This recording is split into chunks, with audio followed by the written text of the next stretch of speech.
I got a quick question, and I'm always wondering this. I always forget to ask.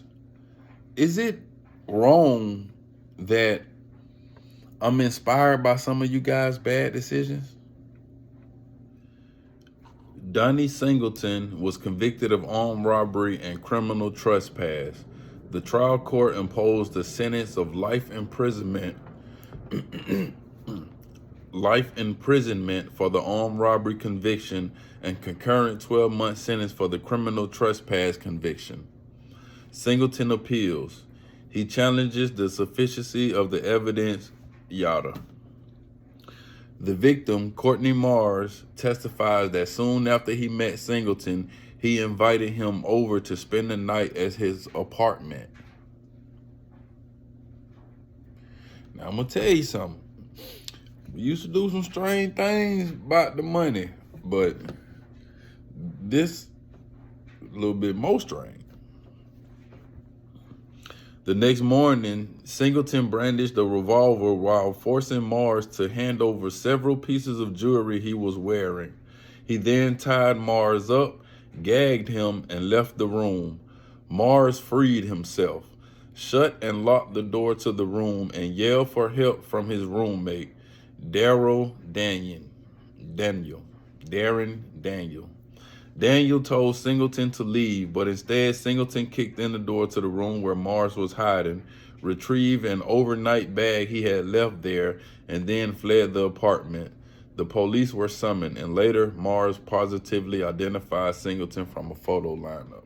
Skip a couple of paragraphs. Prior to trial, Singleton was given notice that the state would seek recidivism sentencing under OCGA 17-10-7A because of his prior felony convictions. After the jury returned verdicts of guilty, the court sentenced Singleton to life imprisonment for his armed robbery conviction pursuant to OCGA 17-10-7A. The court determined that, although Singleton might be paroled at some point, it had no discretion to probate or suspend any part of the life sentence.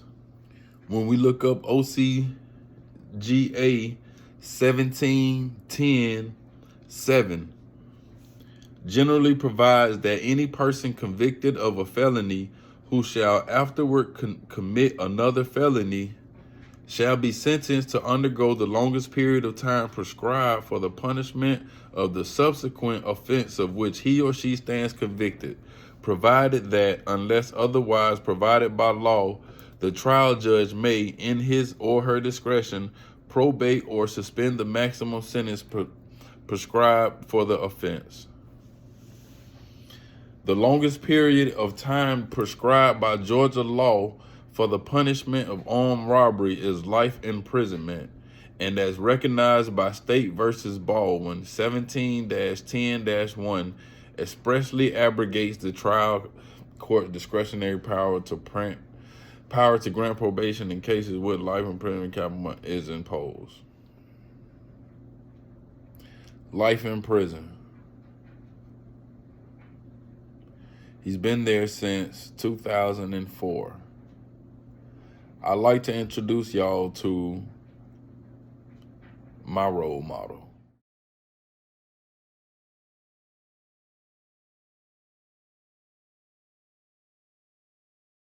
When I was just starting my life of crime, this is who I looked up to.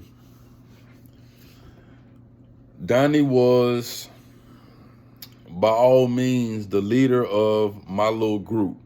So you had my house, which was me and my brothers, which I was 14. So my younger brother was even younger than that. He wasn't even in the streets yet. I wasn't even in the streets yet.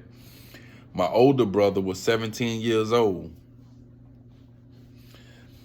Up the street at Teddy House is where we hang out at. At Teddy House, we rather hang up there at Teddy House because there are way less rules.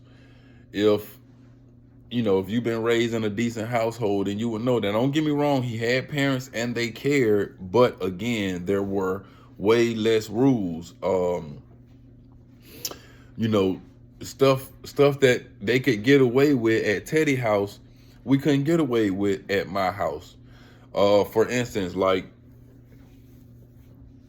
again, keep in mind, these are young days. I'm 14 years old, and being a criminal has just started to get exciting to me. So I'm all the way in the wrong mind frame, and I'm watching my brother who's also watching these guys. So I'm intrigued. So what I mean is, like, we went out and we stole puppies. We saw some puppies tied up to a guy garage. We stole one of the puppies and we took it home. That puppy stayed at Teddy house. It probably was there a month and a half, 2 months before his dad even knew that we had an animal. That would not fly at my house. Both of my parents were very attentive, to the point where I couldn't hide an animal and they not know it be there. You know, first night, second night, they were gonna know that it was there, and they were gonna make me get rid of it. So things like that. We had weapons that we kept up at Teddy house. I probably couldn't do that because, you know, my parents were paying a lot more attention than that. I'm in my freshman year of high school, and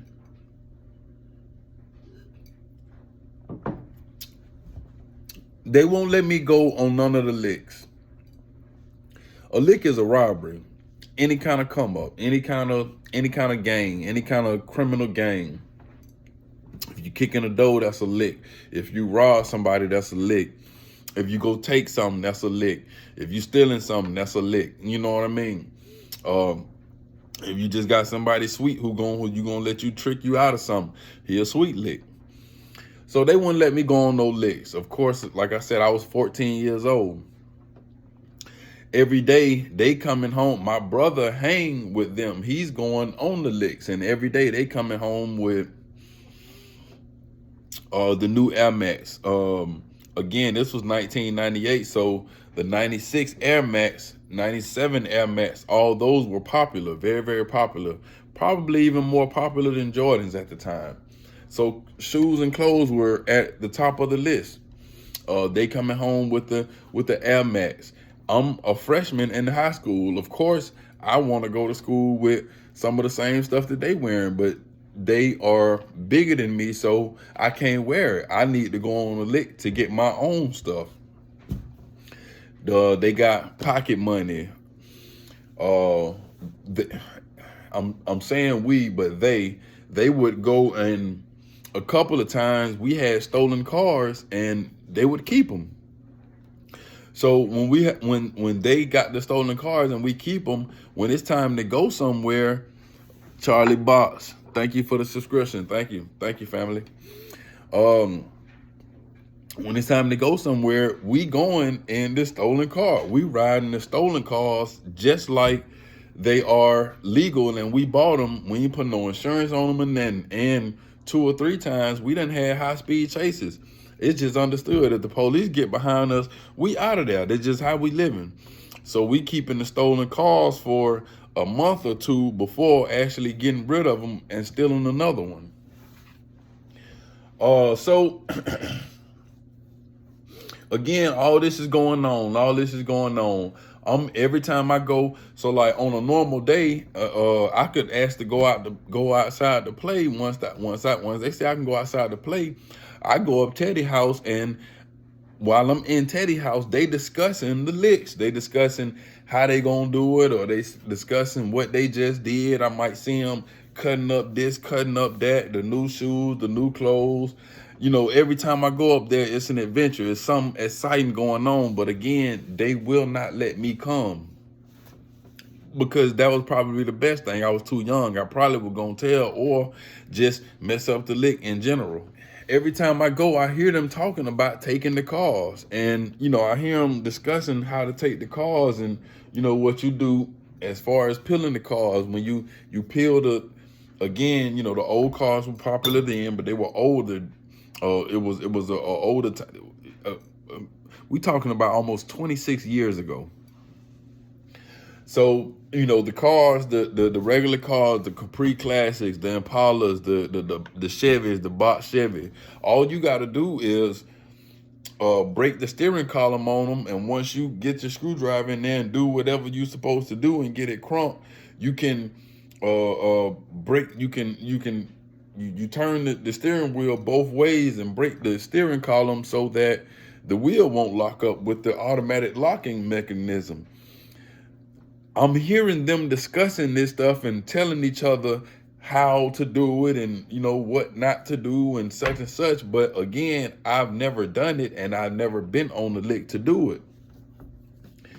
But just from listening, I'm almost know what to do. So one of our strategies was to wait until the football games or whatever games they were. Whenever the schools would have games, whenever I went to Redan, so whenever Redan would have an away game, all the players they drive up to the school and then they get on the bus and the bus take them to the other place where they're gonna play the game at. So while the game going on, we have a parking lot full of empty cars, not empty, but just a parking lot full of unwatched cars. So we go crazy. We steal out of trunks, pop trunks, steal out the cars. That's a nice lick, right? That's just the stupid stuff we used to do. And not only that, but we take the cars. We you know what I mean? Not me, but they would take the cars. If I had a chance, I would just ride in the cars. So on this particular occasion, that's how it happened. We had a game. I wasn't involved, but I knew the plan. They were going to go take some cars. So it went down just like that. When they come back to the house, they let us know, like, look, we had to take 2 cars. They said, why y'all had to take 2 cars? Man, we were coming down the street and we must have then popped the steering column all the way because the steering column, it locked up while we riding down the street, riding down Redan Road. The steering column locked up on the car. Now we can't turn. Don't think they hit the brakes. They run straight into the main street sign, knock it down, crash. They jump out the car, run back to the spot, run back to the house. They let us know, get ready to run back to the house, have a better idea, go back to the school, steal another car. This time we gonna pop the steering column all the way. We gonna pop it all the way on both sides, make sure it don't lock on us. And that's what they do. So on this particular day, they end up taking 2 cars from the school, from the game at the school. Ironically, the 2 cars belong to the same group of people. Excuse me. So I'm not around for the taking of the cars, but I'm around for everything else. I rode in the cars. We did stuff. Man, one day. So out of our little clique, these were the main people. Even though there was more. The main people, it was about 5 of us. And if you be honest, I probably wasn't even in the clique, but I'm putting myself in it. You know what I'm saying? I'm putting myself in it because I was there for everything. But it was me, my older brother.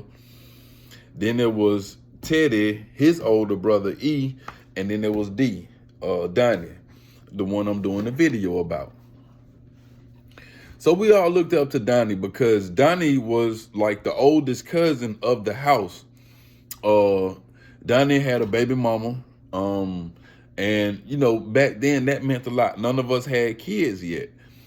So it almost meant like Donnie was a man. He was already taking care of kids and he had a baby mama. That meant a lot back in the day to young guys, you know what I'm saying? But he was ready for anything. He was what you call trained to go. If we had to go kick in the door or go and do this or go and do that. I remember one time they was sitting around debating about who would do what and how we would do it. And really were acting nervous about like how we were gonna do it, man, Donnie just grabbed the gun and walked out the room. And like he got tired of everybody talking. And then when everybody seen him, how that happened, everybody just grabbed what they were gonna get and they went after him. That's how they set it off. That's how we set it off. So you know, everybody, even though, you know, they was already you know, he was in his own lane too. He was grown also, but I also know that he looked up to Donnie also too, because pretty much Donnie was the crazy one. Donnie was the one, you know, with the reputation. Donnie was the one. Donnie was the one that we were trying to impress. Ryan these cars, you know, I don't think nothing of it, man. Friday night came and there was a pep rally and a football game at Redan, and we went to the pep rally, and then we went to the football game. After that, we going to McDonald's on it was over by Wade Walker Pool. I can't remember what road that is, but it's the McDonald's over by Wade Walker Pool. That's where we ended up. Remember, 26 years ago. So while we in the McDonald's, while I remember, so Donnie had already he had already ordered his food. Donnie was waiting on his food. When E got ready to walk out, he bumped into Donnie, and Donnie was like, and he was like, damn, bro. And Donnie was like, yeah, you felt that steel, didn't you? And I know what he was talking about. He was talking about the tool. We only had about 4 or 5 guns at the time. Our main gun was the Mac 11. It was like all of ours, but it was really Donnie's. He was the one controlling the scrap, right? So we had a Mac 11. If I'm not mistaken, it shot 9mm bullets, jammed every single time, but it shot, right? We had that. We had like a 380, a 22, and maybe like a 9. But the thing about the 9 is we didn't have the clip to it. And it was one of them ones where if you didn't have the clip, the hammer wouldn't come back. So it was basically useless. So we were very, very short on the weaponry. And as we coming out, like I said, he bumped into Donnie. He was like, damn, bro, yeah, you felt that steel, don't you? They started laughing about it. E kept on walking out. So by this time, they giving Donnie his food. And I look, and Donnie, E and Teddy walking out. Donnie coming from the counter. I'm walking out behind them. And the door opened to the McDonald's, the same door we getting ready to go out to. And this 2 guys walking in both doors. And I mean, they coming in looking mean. We trying to get around them, but they, you know how like you step out the way. We kind of step out the way so they could go by, but they step into us, like they step in our face. Donnie had a bag of food in his hand and a drink in his hand.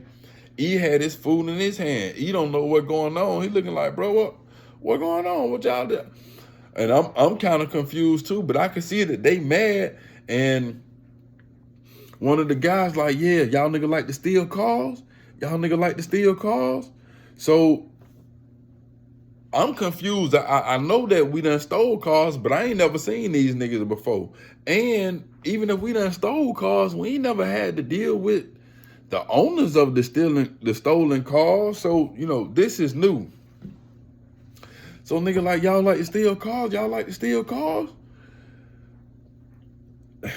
He's saying something. I can't remember what he's saying. Teddy wasn't really saying that, but he went back and down. I'm looking, and you know, I look back at Donnie, and Donnie, when I look back at the counter, Donnie was laughing and saying something. He haven't even seen this confrontation yet. He laughing and saying something to the people who gave him his food, like, ah. And when he turned around and looked, and seemed like us facing them, seeing the confrontation, he just like stopped. He stopped with the bag. He like, what the fuck going on? One of the niggas who was standing in front of us was like, nigga, mind your motherfucking business. Ain't nobody talking to you. Now, there's also another nigga that was behind Donnie who was ordering his food. Now, little short nigga, I remember he had on like a some kind of red baseball cap, but the little nigga was fresh, right? So nigga say, nigga, mind your business. Ain't nobody talking to you. That nigga Donnie said, nigga, hold on, who you talking to? He turned and put his food on the garbage can right there, put the bag and the drink on the garbage can right there, and come up out of his shirt. Soon as he reached for his shirt, everybody who was standing in front of us, they turned around and hauled ass, start running. I jump out the way like this right here. I jump out the way. Teddy jump out the way. When these niggas start running, Donnie hauled ass behind them. So when Donnie hauled ass behind him, he run behind him. Me and Teddy run behind them. Nigga, we run out in the parking lot. I'm looking, they done ran, as soon as we run out, they done cut a left and they hauling ass. One of them jumped over the guardrail. I don't know where the other one went. So we watching, we run out in the street, but we stopped because D the only one, well, he had a gun too, but he said it only had like 2 bullets in it. So Donnie run and jump over the guardrail behind the nigga. We just listen, just watching. Now it done became a crowd. Niggas coming out of the McDonald's because they saw what happened. Donnie chasing a nigga with a gun. People who just pulling up, they done came over and crowded over. And I remember a guy saying, man, bruh came strong with the Mac 10. And I remember him saying that because I know that we had a Mac 11. So my first thought, my 14-year-old thought was, nigga, it wasn't no Mac 10, it was a Mac 11. You know what I'm saying? So I remember bruh saying, Shawty came strong with the Mac 10. So we waiting a minute, we hear like 4 shots. Fire. Now everybody tense. Everybody just standing there. Everybody just, like our crew, the bystanders, everybody, we just standing there. 10 or 15 seconds later, Donnie come running back over the same guardrail. He trying to tuck the gun in his, he like, y'all come on. As he running, cause we still standing there. As he coming back, he trying to tuck the gun back in his drawers. Y'all come on, let go.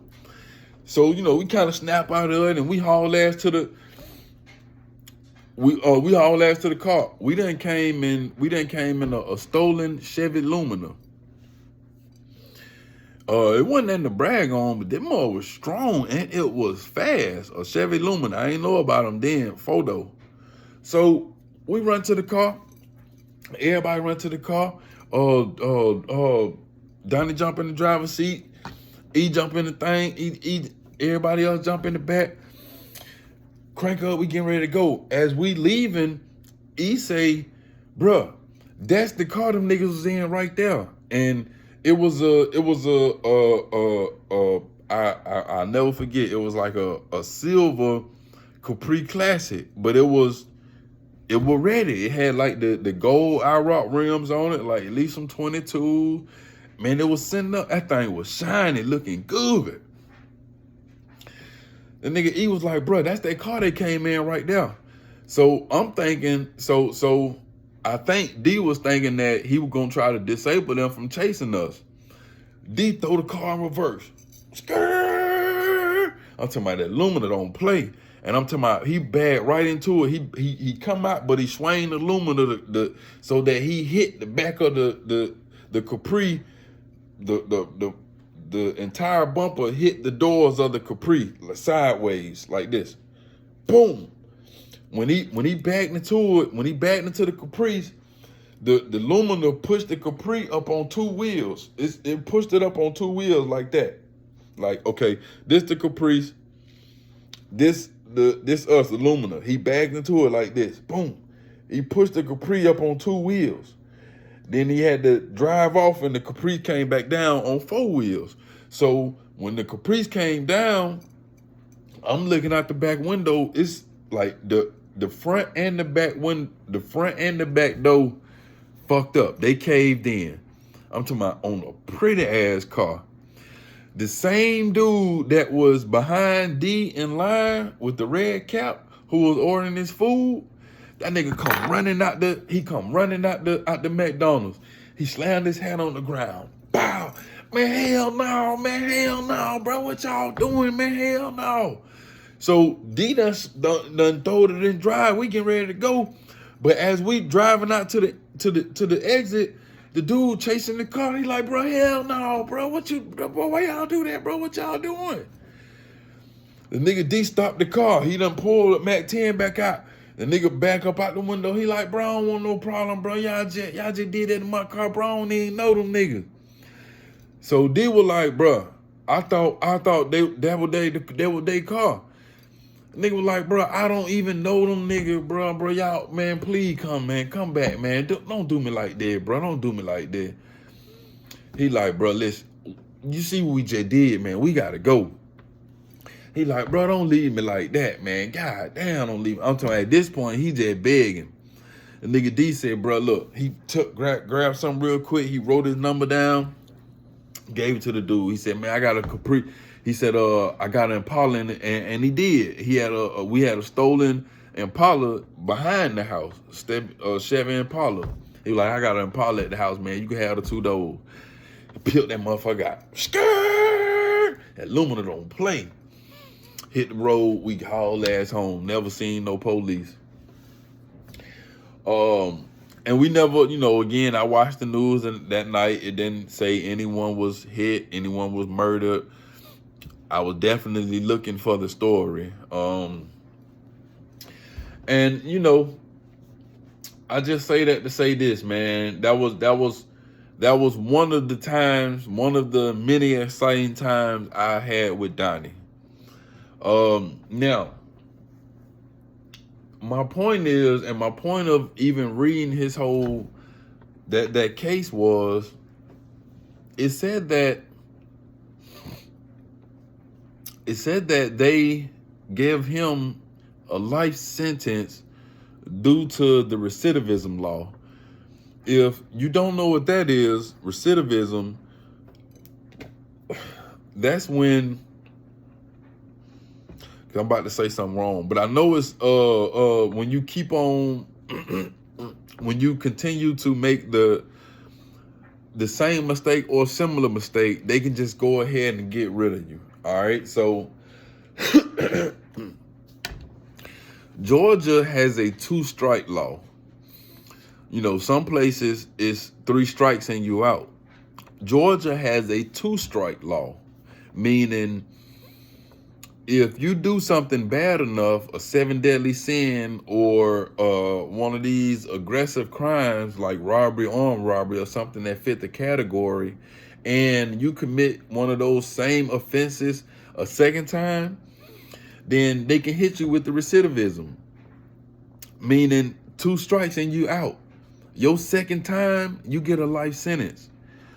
All he got is armed robbery and criminal trespass, and they gave him a life sentence. He's been locked up since 2004. That's almost 16 years. On most life sentences, they want you to do 30 years. So that's like 14 more years. And I also know that, a lot of people depend on these appeals. Tell you something about this appeal process, man. An appeal is not, first of all, it's not guaranteed. Second of all, it has to be done right. And then even when all that lines up, even when you do it right, and even when everything, look, they still just say no. I mean, just think about it. You appealing to the same system that put you where you are. So, every now and then somebody gon' shake a move and get over. All right, cool. I ain't mad at that. But that's gonna be like 1 out of every 500. And them ain't bad odds. Keep in mind, like I said, you appealing to the same people who put you in that position. And then people talk about appeals like they the answer after you done got 30 and 40 years. They not the answer. Then my boy, man, who won a life sentence, he actually has a life sentence. This is one of the guys I was inspiring to be like. I like the way that he was trained to go. I like the way that he was about the action. And to be honest, it didn't serve either of us. It really didn't, man. We just got to teach something a little better. To be honest, I just don't want to offend nobody. I don't want to offend nobody. He still got family members out there. You know, we still, we don't rock anymore. But it's not my place to look down on him. I think there will be a second. I think there will be a second chance given, or a third, or another rather. And is it even a chance?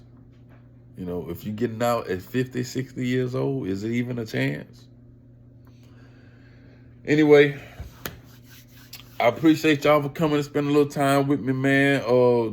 Y'all gonna like, share, subscribe. Y'all know I'm gonna come back with some more. I just wanted to go on and throw that one out. I came across my boy, and again, like I said, I wanted to let y'all know that.